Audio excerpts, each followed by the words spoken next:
In Minnesota, daycare centers were billing the state for children who didn't exist. I'm not talking about a kid who called in sick with the sniffles. I'm not talking about a kid who moved to Wisconsin. I'm talking about ghosts, phantom children. According to the legislative auditor, millions of dollars went to centers that were claiming to watch kids who literally weren't there. Now, you're probably thinking, come on, this must be some Ocean's 11 stuff. They must have hacked the mainframe. No, stop it. It's not a movie. This is what happens when you tell a government agency, hey, just get the money out the door. Don't ask questions. Just spray the cash. You leave the door open. You put a sign up that says, free money, and you act surprised when the wrong people walk in. By the end of this video, I'm going to show you the money hose. We're going to look at the audit reports that explain how this happened without anyone noticing. And I'll show you how this wasn't just a oopsie. It was a warm-up for a $250 million disaster just 2 years later. Buckle up. So, the program is called CCAP, Child Care Assistance. And look, I get it. The goal is nice. We're not monsters here. We want to help working families. But here's the problem. The state decided that helping people fast meant, let's stop checking if any of this is real. They wanted low friction. Well, guess what? You know who else likes low friction? Fraudsters. They love it. It's their favorite thing. We are digging into the specific investigations reported by the Star Tribune and the Minnesota Office of the Legislative Auditor. And do me a favor, leave the politics at the door. I don't care who you voted for. This isn't about politics. It's about incentives. Because when they looked under the hood, they didn't find a few mistakes. They found a business model. A business model built on the fact that the state of Minnesota basically stopped checking the math. The whole point, the entire design philosophy, was to blast cash out the door as fast as humanly possible.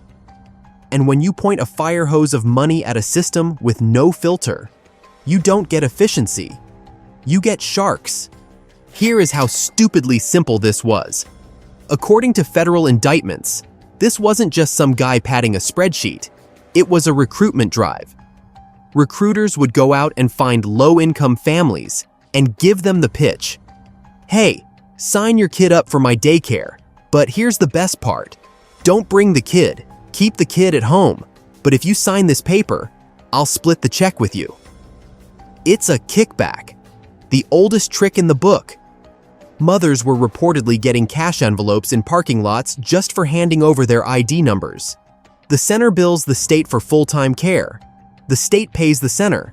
The center pays the parent a cut. Everybody wins, except you, the taxpayer. You're the sucker paying for the ghost. And these recruiters? They weren't just handing out flyers. They were coaching the parents. This is the human shield tactic. The Star Tribune reported that these insiders knew exactly how the system worked. They told parents, if the state calls you to verify attendance, don't answer, or tell them you were there. They created a wall of silence. Because if the parent, the actual customer, says, yeah, my kid was there, what is the auditor supposed to do? Call them a liar. The fraudsters used the parents as a shield to block the investigation. It was brilliant, evil, and completely effective. And the money? It didn't go to buying finger paints. The feds say it moved fast. State check clears. Boom. Withdrawn in cash. Boom.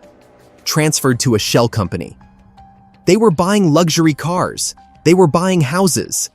The indictments detail how millions of dollars were allegedly used to purchase luxury cars, residential real estate, and even funded travel abroad. They were taking your tax dollars and turning them into real estate portfolios. Now, you're asking, wait, didn't the computer catch this? Isn't this the 21st century? What computer? The legislative auditor found that proof of attendance was a sign-in sheet. Paper. You know how hard it is to fake a sign-in sheet? You pick up a pen and you write Timmy. That's it. You just cracked the security system. Think about this for a second. If I order a $10 pepperoni pizza from Domino's, I can track that thing from the oven to my front door. I know when it goes in the box. I know when the driver turns left onto my street. But the state of Minnesota sends out hundreds of millions of dollars, and they are relying on a piece of paper signed by Jane? We have GPS in our pockets. We have facial recognition. But the government is still operating like it's 1985 because implementing a digital system might create friction for the user. Yeah, well, the friction is the only thing stopping the theft. And because they didn't have that friction, look what happened. The investigators found that some of these daycare owners were running the show from overseas. They were collecting millions of dollars in Minnesota, while they were arguably sitting on a beach on the other side of the world. And the system just kept paying them. Because the system checks the paperwork, not the GPS. It's like ordering an Uber. The driver is in Paris, but the app says he's 2 minutes away, and you just keep waiting. Now, here is the part where you're going to want to throw your phone. The state knew. Whistleblowers inside the department were screaming, "Hey, stop the checks!" But the management, they were terrified. If you stop the checks, people complain. Politicians get angry calls. Why do you hate children? So the incentive is, keep the money hose on. Don't touch the dial. If you turn it off, you get yelled at. If you leave it on, you get a promotion. Which one would you choose? And if the state did try to stop the money, the fraudsters sued them. This is the legal shield strategy. When the state tried to freeze payments, the centers claimed discrimination and due process violations. And here is where it gets insane. They applied criminal court logic to accounts payable. In criminal court, innocent until proven guilty is great. I love it. It keeps us free. But in business? Are you kidding me? If a contractor sends me a fake invoice, I don't pay it. I don't say, well, I have to presume he fixed my roof until a jury tells me otherwise. No, I say, I'm not paying you until I see the roof. But the state was so afraid of lawsuits, they kept mailing checks to people they knew were robbing them. You have investigators gathering evidence of fraud, while the payment division is still mailing checks to the targets. You cannot make this up. Eventually, the numbers got too big to hide. The feds stepped in, indictments, charges. But the feds are the cleanup crew. They show up after the party is over and the house is trashed. $100 million, gone. And here's the kicker. When the government panicked, they didn't just catch the bad guys, they punished everybody. Now, the honest lady running a daycare in her basement, she's buried in paperwork.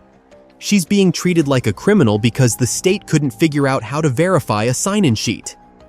They overcorrected. They froze funding for innocent people. They demanded audits that small businesses couldn't afford. The fraudsters bought Lambos and left the country, and the honest people stayed behind and got audited. And you, the taxpayer? You got the worst deal of all. You paid twice. You paid the tax to fund the program. Then they stole it. Then you paid for the investigation to find out they stole it. And now you're paying for the new and improved system that costs twice as much to run because of all the new rules. It is the money hose cycle. So, let's check the scorecard. 1. You can recruit parents with cash kickbacks and coach them to lie. 2. You can run the scam from a beach in another country because we don't use GPS. 3. If they catch you, just sue them until they pay you again. And the worst part? The Minnesota child care scandal wasn't the end. It was a prototype. Just 2 years later, same state, same scam, but this time with food. $250 million gone. Because they learned. They evolved the model. In the Feeding Our Future case, they introduced a new layer, the sponsor. Instead of just individual centers billing the state, A large nonprofit organization acted as a sponsor for hundreds of smaller feeding sites. It centralized the fraud. It made it industrial scale. And just like before, when the state questioned the numbers, claiming one small apartment was feeding 5,000 kids a day, the fraudsters sued the state for discrimination. They used the exact same playbook because they knew the referee wasn't watching the game. This proves that the Minnesota childcare case wasn't a bad apple. It was a broken barrel. If you want to know how these systems actually work, not how they tell you they work, you need to stick around. You are early to this channel. Hit subscribe so you don't miss the breakdown on the medical industry coming up next. I'll see you there.